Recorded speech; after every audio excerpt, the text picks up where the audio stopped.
Je crois, comme ils disent les pédants, c'est polysémique.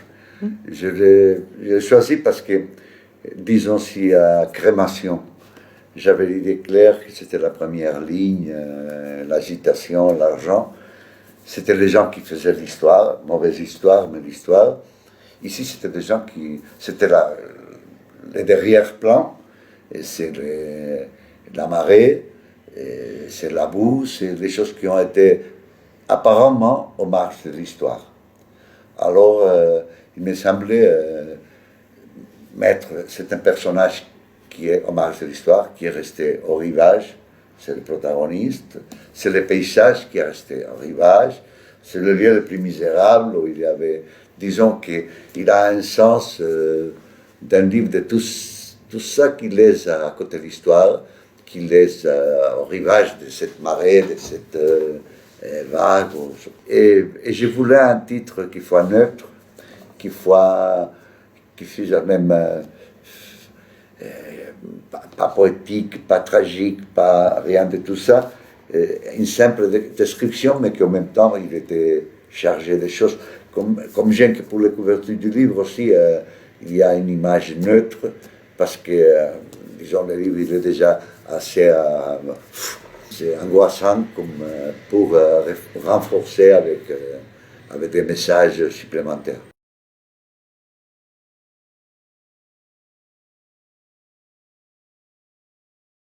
Oui, oui, complètement, parce que le marécage, il est à côté de la mer, il y a une terre de personnes, disons comme ça, dans laquelle il se passe beaucoup de choses. Parce que quand j'ai commencé à écrire les romans, la seule idée que j'avais dans la tête, c'est qu'il devait se passer au marécage ou à la marée, non? Et parce que je disais, c'est qui a resté hors de l'histoire. Mais à la mesure où j'ai commencé à écrire, je découvrais, moi, je suis bien marxiste, alors il n'y a rien aux marges de l'histoire. Et j'ai découvert que l'histoire traverse aussi la marée. Alors, aussi on peut trouver tous les substrats, tous les, comment on dit, les couches de l'histoire dans les marais, parce qu'on trouve premièrement dans le lointain, jeter les animaux morts, les ordures, ils jetaient les paysans. Après la guerre, ils sont restés là-bas, des maquis qui ont fui, alors ils sont morts, son cadavre sont là, la guerre civile il les a persécutés. Après les années de développement, on a jeté des toiles asphaltiques. Après les années du boom immobilier, on a jeté des béton et des choses comme ça. Et au moment actuel du capitalisme inappréhensif, disons, on jette des armes, on jette des automobiles utilisées, volées par les mafias. Si. Alors, disons, les marais, c'est un peu un condensé de l'histoire de l'Espagne.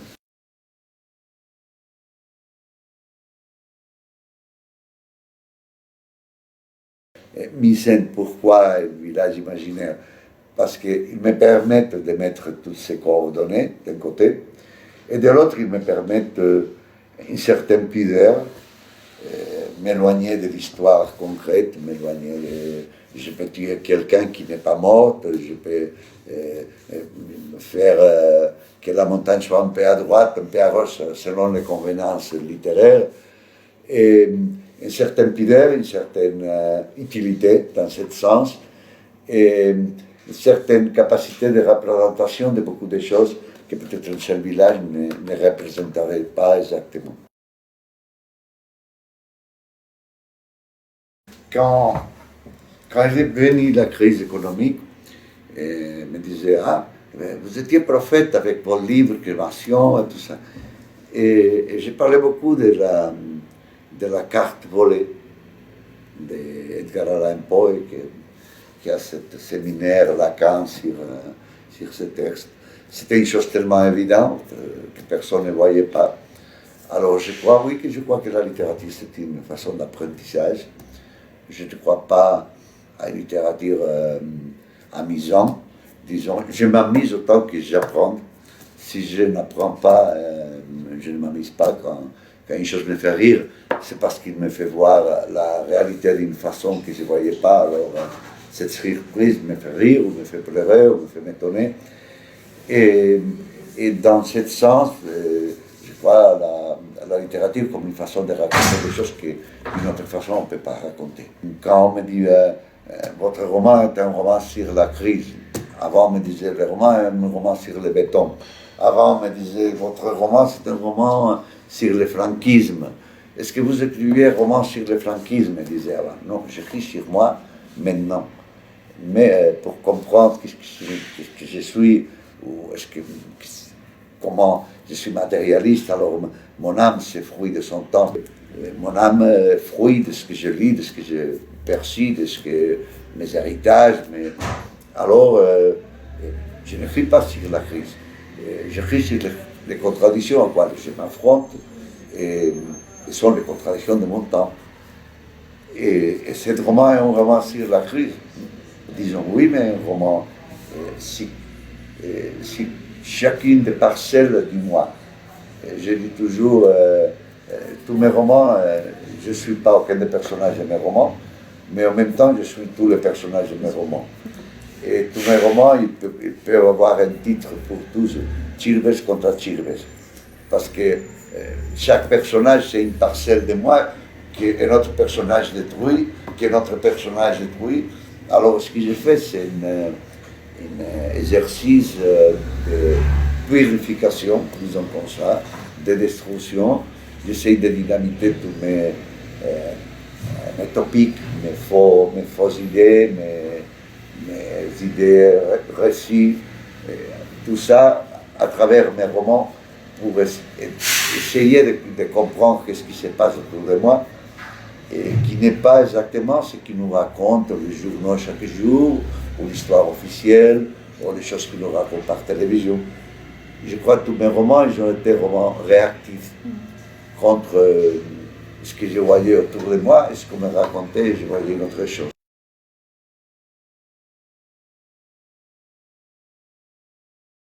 Bon, c'est pas beaucoup de choses. D'un côté, parce que j'aime Diderot beaucoup. Oui. Je le trouve tellement libre, tellement matérialiste, tellement beau, disons, dans mon sanctuaire, dans mes altères. Et d'un autre côté, parce que je crois exprime très bien un peu le métier d'écrivain. C'était comme des ânes, mais laissez-moi l'habilité de raconter, la possibilité de raconter. Enrichissez-vous, je veux la raconter, et faites l'amour, je veux la raconter. Et il me semble, disons, une déclaration littéraire forte. Et comme ce livre, il essaye d'être un peu. Parce que le sujet de ce livre, c'est pas clair. C'est un peu un testament. Peut-être, je disais que c'est un livre tellement, comment on dit, parce qu'il y a la centripetie et la... Oui, centripète et centrifuge. Centrifuge. Oui. C'est un livre centrifuge.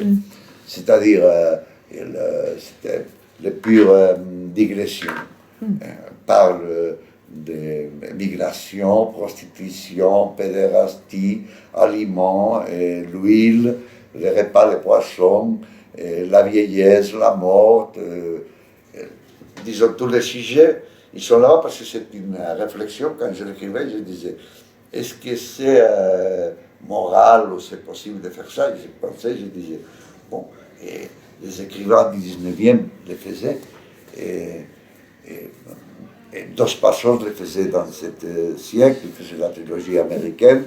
Est-ce qu'on peut mettre les mots complets dans un livre? Oui, on a un avantage très grand envers le cinéma ou d'autres arts. Et si tu veux mettre 10 000 soldats dans une bataille au cinéma, tu as besoin de beaucoup d'argent. Non, l'immense liberté, et que si un écrivain il n'y a pas personne qui commande sur lui, ni le pouvoir, ni le roi, ni les partis politiques, personne. C'est que tu peux mettre une armée dans une ligne, et tu peux essayer de mettre un monde dans un livre.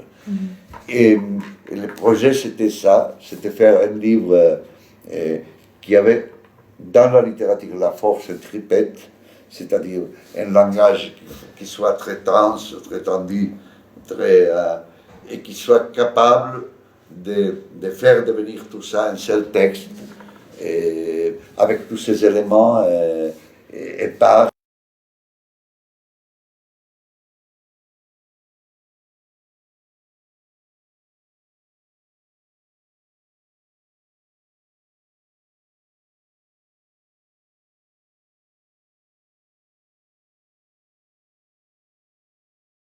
Je ne sais pas, je sais pas. Si, parce qu'on écrit, on ne sait pas tellement bien ce qu'on écrit. Je crois chacun a ses lectures dans la tête et il coude ses lectures, il les fait.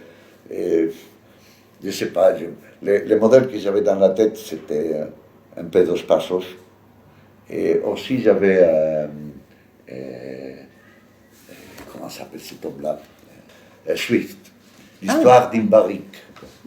J'avais comme livre digressif complètement, c'est l'histoire d'une barrique qui part pas, on ne sait pas de quoi, et il n'arrive pas, bon, d'une certaine façon, ça va jusqu'au Tristan Shandy aussi, c'est un peu pareil, non? Mais j'avais cette idée dans la tête, est-ce qu'on peut faire un livre dans lequel on parle tout? Et dans tout cas, il a une force littéraire unique. Il ne devient pas une fragmentaire, ou il ne devient pas. Et le fait qu'il soit de voix, et chaque fois pour moi c'est plus difficile d'essayer de la troisième personne. Je la trouve, je ne sais pas si je ne sais pas faire parce que je vois des gens qui le font très bien. Et pour moi, je me sens incommode, je me sens trop dictatorial, trop. Et ils ne m'aident pas à faire cet exercice que je vous disais de construire Chilvez pour après le détruire parcelle par parcelle. Alors les différentes voix, ils me servent dans ce sens. Je suis très barthinienne de Michael Barthin, je l'aime beaucoup, celui qui a fait le travail sur Rabelais, il avait un beau livre sur les romans aussi.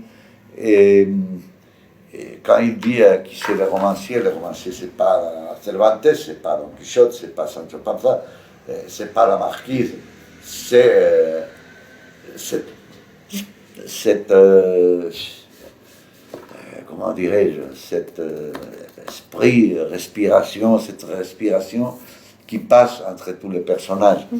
Et un peu, dans ce sens, l'auteur, ici c'est pareil, c'est un peu chacun d'eux, et en même temps, l'air qui respire les groupes de personnages. Non?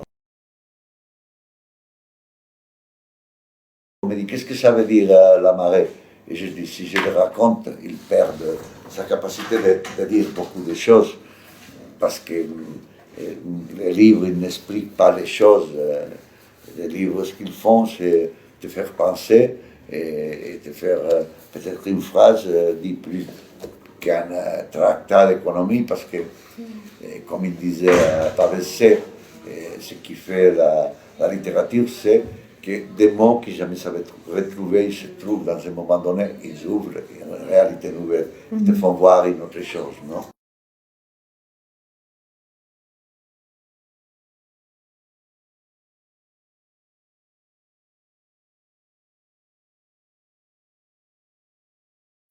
Si, aussi, mais pas dans le sens qu'on a parlé les dernières années en Espagne, de la littérature de la mémoire, tout ça, c'est des bigoteries absurdes. Je crois, comme un espace de mémoire, pour moi, ça veut dire, dans le sens de Benjamin, il faut chercher le crime originé. Au Balzac, derrière de Fortune, il y a un crime. Alors, notre société est cannibale, alors il faut que quelqu'un tue pour que les enfants ils mangent. C'est un des sujets de presque tous mes romans.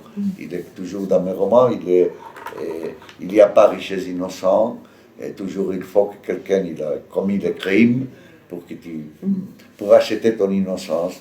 L'argent est détergent. Si tu as l'argent, tu laves ton passé, tu laves tes crimes. qui acquiert un aspect paisible. Et, et sinon, c'est toi qui dois tuer pour avoir. Alors, ça, c'est un des sujets aussi du livre.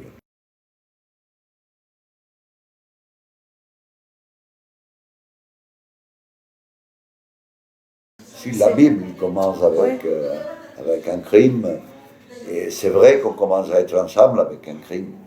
Et ça, il faut. Peut-être c'est un pessimisme original, mais en même temps, c'est une lucidité nécessaire pour ne pas idéaliser même l'éducation des enfants, tout ça. Et je crois, mais ça, c'est pas de la littérature, mais si, je crois qu'il faut être conscient que nous sommes des êtres dangereux qui convient amuser avec l'amour pour qu'ils ne font pas sortir la haine.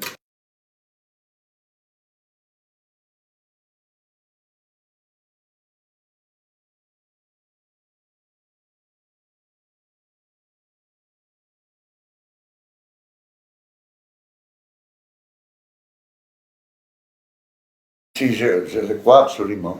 Et il me plaît beaucoup ce qu'il dit Proust. Non? Dans la recherche, il dit c'est comme aller à l'oculiste. On te frotte, on te fait souffrir, après tu ouvres les yeux, tu ne veux pas tellement, mais tout de suite tu commences là. Disons, ça c'est l'exercice littéraire. Non? Moi, me disent tes romans sont pessimistes. Et quelques gens me disent mais je ne suis pas ni optimiste ni pessimiste, j'essaie de raconter ce que je vois. J'essaie de raconter sans, disons, la soie que nous inventons. J'essaie de découvrir la mécanique de la société. En plus, si vous me pouvez présenter un écrivain intéressant qui soit optimiste, dans ce sens, bigote, qu'ils aiment les choses positives. Non, je fais des choses positives. Oui, comme Madame Bovary qui boit des poisons. Non, comme Anna Karenina qui se jette au train, comme dans les romans de Balzac, ou comme, je ne sais pas, comme Les Rois Léar. C'est l'optimisme, je crois l'optimisme dans l'art, c'est le propre fait d'exister. C'est-à-dire, je suis optimiste en lisant, disons par exemple, Des Hommes de Mauvigné, que c'est un livre que j'aime beaucoup, parce que ce livre existe, n'est pas pour qu'il me contaminer avec une idée que l'humanité elle est belle, je suis pas, je crois que je le dis dans le texte que vous lisez, je ne suis pas un curé, je ne suis pas un politique, je ne suis pas un psychiatre. Alors, si vous voulez de l'espoir, vous cherchez un politicien, vous dites ah oui, demain tu vas y avoir un curé qui dit la Vierge elle t'attend avec. Tu cherches un fiancé ou une fiancée et tu te trouves optimiste pendant 3 mois ou comme ça, après ça commence à ne pas aller tellement bien.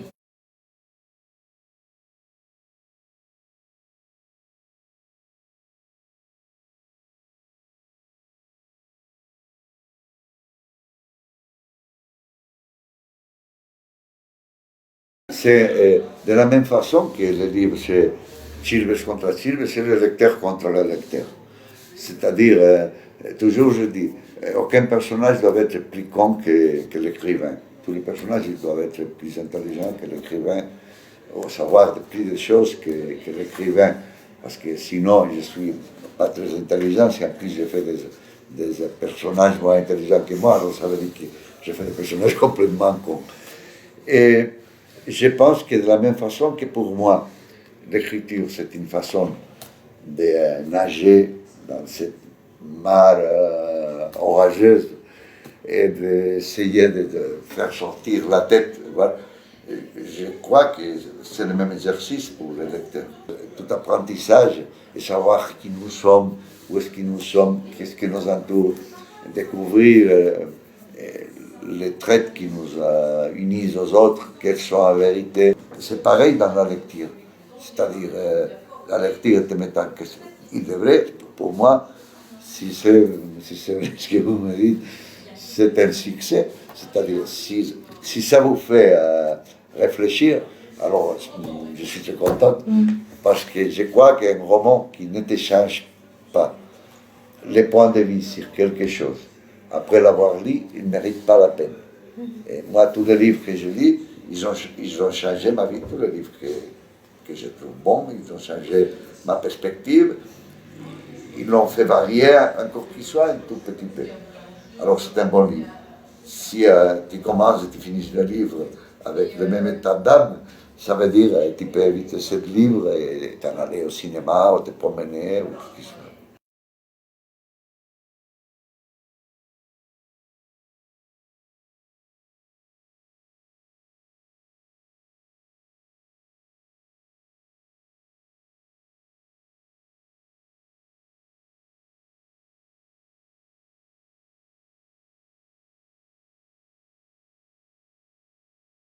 Merci, merci. Oui, parce qu'il commence par un crime.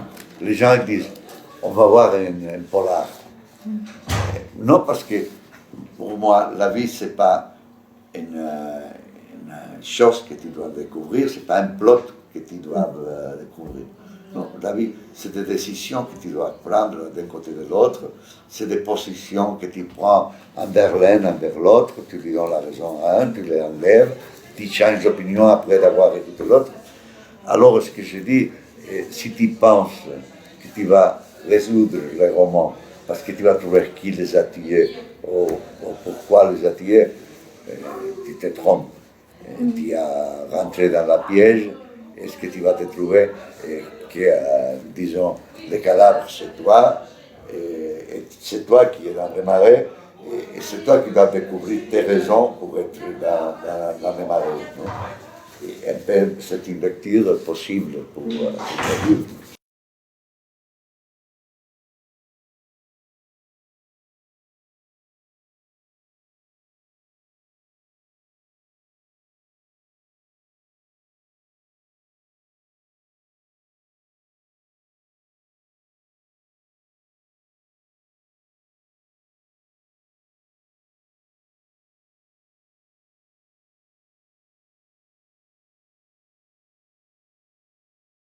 Je ne sais pas. Quand j'ai fini l'antérieur qui s'appelle Le Vieux Ami, Le Vieux Ami, il finit déjà avec une nécrophilie. Et je dis, c'est le testament. Il y avait beaucoup de références de ma jeunesse, il y avait Baudelaire, il y avait je ne sais pas quoi, il y avait beaucoup de... Et j'ai dit, bon, ça c'est le dernier livre, je n'écrivais aucun autre. Alors j'ai trouvé un testament, l'un derrière l'autre, une cascade de testaments. C'est, pour moi, quand j'ai fini un livre, je crois que je n'ai rien plus à dire, que j'ai dit tout ce que je sais, et je passe une étape, et voyez, ça c'est des petites cahiers où j'essaye d'écrire. Ça, ce que j'écris de février jusqu'à aujourd'hui, rien. Je me trouve comme un con, alors je reste dans cette étape noire, je vois tout noir, je vois tout... je ne comprends pas pourquoi les gens... Ce livre, par exemple, il m'a beaucoup dérangé, disons. Officiellement, c'est une satisfaction, disons. Il a gagné beaucoup de prix, il est devenu même un petit best-seller. Un livre, c'est tellement dire, tellement désagréable, disons comme ça. Mais en même temps, ça me pose beaucoup de questions. Je dis, il se trompe, ça c'est pas vrai, c'est pas un bon livre, c'est pas... je devrais écrire, mais je ne sais pas écrire. Alors, entre l'intérieur et celle-ci, ils ont passé 7 ans. Et je ne fais d'autre chose que penser, je devrais écrire, et je n'écris pas. Et toute ma vie se dirige à écrire, et je passe des mois sans écrire. Je suis pas, jamais je n'ai pas été, j'aimerais l'être, peut-être, mais je ne serai pas un écrivain professionnel. J'aimerais beaucoup être professionnel, c'est rêve, le mois de mai, j'aurais fini les 3 premières parties du roman. Et je vais téléphoner à l'éditeur. Alors, Ralde, dans mon cas, au mois de septembre, tu y aura le roman complet. Dans le chapitre 33, elle meurt. Je ne sais pas faire ça. Alors, je commence, et seulement quand j'ai le roman presque fini, je commence à m'adonner quel est le sujet du roman. Alors tout ça, que c'était le chaos, il commence à s'organiser un peu, et je commence à voir le sujet du roman, c'est ça.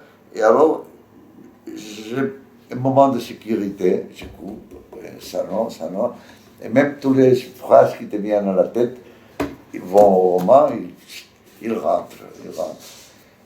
Et tu as un moment de splendeur, un jour, une nuit, tu le lis et dis, ah, c'est très bien, très bien.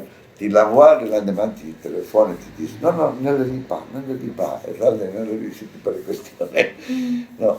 Et commence deuxième phase, tu continues à corriger tout ça, jusqu'au jour où tu le passes et tu découvres l'erreur la plus terrible que tu n'as pas découverte, que tu dis Zaragoza par contre de Zamora, parce que le dé il commence avec Z. Alors tu commences à trembler, quelqu'un l'aura vu, et ils vont le dire, et tu te caches, et tu dis je ne veux rien savoir de ce livre, et tu commences, le prochain peut-être sera bien. Si. Ouais. Si, et tu disais, et pourquoi est-ce que je vais écrire un roman? Je ne sais pas. J'ai besoin, si je me mets, disons, intelligent, je dis non, parce que j'aime pas qu'on me mente, alors je vais raconter ma version. Mais ça, c'est faux.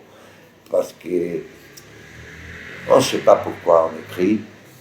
Je suis très matérialiste, je ne suis pas trop psychoanalytique, mais je crois que l'inconscience est très très important. Et à moi, quand on me dit, vous voulez dénoncer la corruption immobilière, c'est la question la plus... Le titre, Chirves dénonce la corruption immobilière. Et non, je veux savoir qui je suis. J'ai besoin de discuter avec moi.